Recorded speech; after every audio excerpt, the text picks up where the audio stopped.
everybody, Rebecca here for the next episode of the Monday Mr. Money Mustache Motivation. Mr. Money Mustache is a popular financial independence, retire early blogger. On Mondays, I share blog posts of his and we discuss what we think in the comment section below. If you haven't heard of Mr. Money Mustache or you'd like to learn more about him, I linked to these articles in the description box below. You can look down there, click on the link, and learn more about Mr. Money Mustache and visit his website. Today's article is from March 3rd, 2014. This one is titled, Why We Are Not Really All Doomed. Behold, the almighty nail gun, the symbol of human ingenuity and productivity, and also builder of my new house. This particular one, my trusty, rigid R350, has blasted just over 10,000 large nails into the framing members of this residence, and perhaps 100,000 additional ones into the other houses I've built or worked on since 2006 when I first bought it. At the time, it cost me $300 or about a single day's wages for a self-employed carpenter. It seemed like an incredible bargain back then since it can pay for itself in saved labor compared to hand driving those framing nails in less than one day. And since 2006, the price of this machine has dropped by a further 25%, even as the prices of oil, steel, and even labor rates in China where these things are made have all risen. As recently as my own childhood, nail guns were incredibly rare and expensive and much bulkier and only used by large construction companies. Nails were driven with hammers because nobody could afford the gun. Today, I personally own 5 different sizes of nail guns because the boost in productivity and work quality greatly outweighs the cost or the loss of manliness caused by the automatic driving of fasteners. In turn, I am using the time saved by these nail guns to write this article for you. This example, although rather specific to my own favorite hobby, is the perfect illustration of why we are not all doomed. And the more thoroughly you understand and celebrate this phenomenon, the richer your life will be. Richer in monetary wealth, happy experiences, and a lifetime of inner peace. And richer in the intellectual sense too, since everything makes more sense when you understand the true nature of how the world works. So let's dig a little deeper. The doomer culture is alive and well in the peripheral areas of the mainstream media and the internet. Crash predictors moan about the unsustainable levels of debt in this country or another one. Just gonna highlight here, this article is written in 2014. We hear the same things today in 2021, do we not? The crazier ones turn to gold and silver or ammunition and tinned food as their first and last line of defense. Even here in the intelligent confines of this blog's forum section, people wonder whether an upcoming financial crisis will wipe us out. If we're not fearing financial market collapse, we are fearing cultural destruction. The middle class is being milked by the capitalists and will eventually crash and revolt, or the most productive members of the world are being suppressed by an ever more burdensome state, depending on which side of the political aisle on which you sit. Either way, this is unsustainable and we are doing everything wrong, so we had best get worked up about it and post angry comments all over the internet. Doom, doom, doom. Sure, things may look pretty good right now if you look out your window. Sure, you're reading this on a fancy-ass computer with a belly full of expensive food and nice clean clothes. But this is all fake. Tomorrow, the suffering begins. I would like to present an alternative perspective, one with practical implications for good living for the people of every wealth level. Mr. Money Mustache's 3-point formula for economic and life success. Number 1. Understand that everything is currently fucking great and base all decisions on the general belief that things will continue to get more fucking great all the time. Number 2. Use the information as a happy basis to work hard, learn as much as you can, and deliver great value and help others as much as you can for your entire life.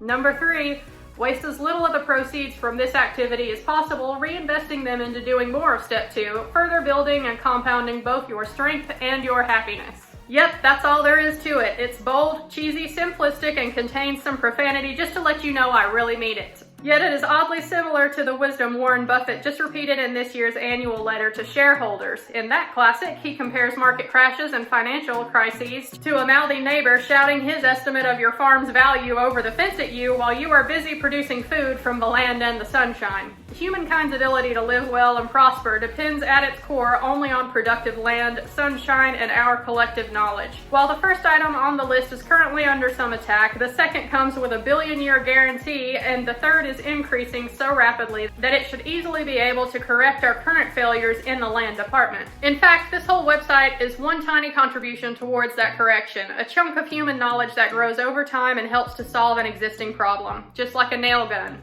So when you see people flailing their arms and saying things like, "We're doomed, the Fed's rate of QE is unsustainable, and the resulting debt Armageddon is going to plunge us into hyperinflation," you could substitute the words, "We're doomed, China's production of nail guns is unsustainable, and we will all soon be plunged into hand-driving nails again forever." The nail guns are not going anywhere. We've figured out how to make them, and that knowledge will never be lost. This human invention has forever raised our productivity and can never be taken away. Similarly, the financial system, another machine that greatly raises productivity, is just another human invention. Even in 2008, when things got hokey and a big house of cards collapsed, some humans just stacked up a few new cards in a haphazard way, and we all agreed to continue using it, and thus we all remained happy and productive. All of this will continue as long as most of us choose to remain happy, productive, and cooperative. This is inevitable, aside from those few doomers over there yelling stuff over the fence. Wow, inspirational stuff, Mr. Money Mustache, but how does this apply to me specifically in the area of getting rich? In the less fluffy and metaphorical terms, this means invest your money in index funds and real estate rather than protecting it while trying to predict the next collapse. You'll still own your piece of land or your slice of thousands of businesses regardless of what the guy on the fence is yelling about what he would pay for it at the moment.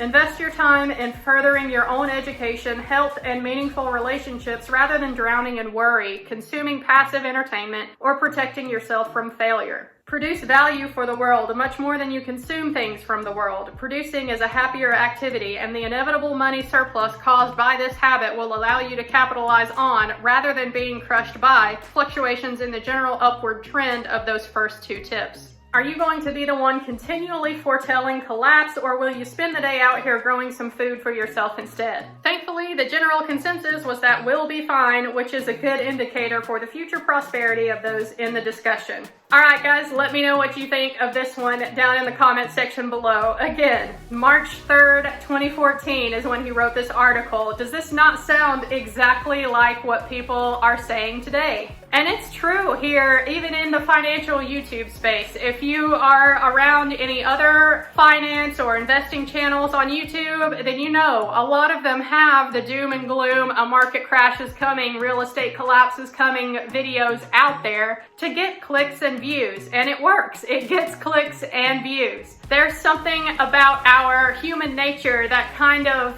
loves to hear the doom and gloom theories. And I think that it is a harder thing for us to choose to be optimistic. But I definitely had to share that article because it just is so relevant for today's time. That is one article on the Mr. Money Mustache website that aged very well. And I'm doing what he suggests in the article. I don't care whether the markets are up or down. I don't care if people are predicting a market collapse. I don't care if people are saying inflation is coming. It does not matter. Whenever I get paid, money goes into the market. I am continually investing into the S&P 500 through my work-sponsored retirement account. And currently, I'm working on maxing out my 2021 Roth IRA. Some people might say, well, Rebecca, why don't you hold off on putting money into your 2021 Roth IRA because a market crash might be coming. Maybe you should wait until as late as tax day 2022 to put your money in the market because maybe a market collapse is coming and you don't want to put your money in while the markets are hitting all-time highs, right?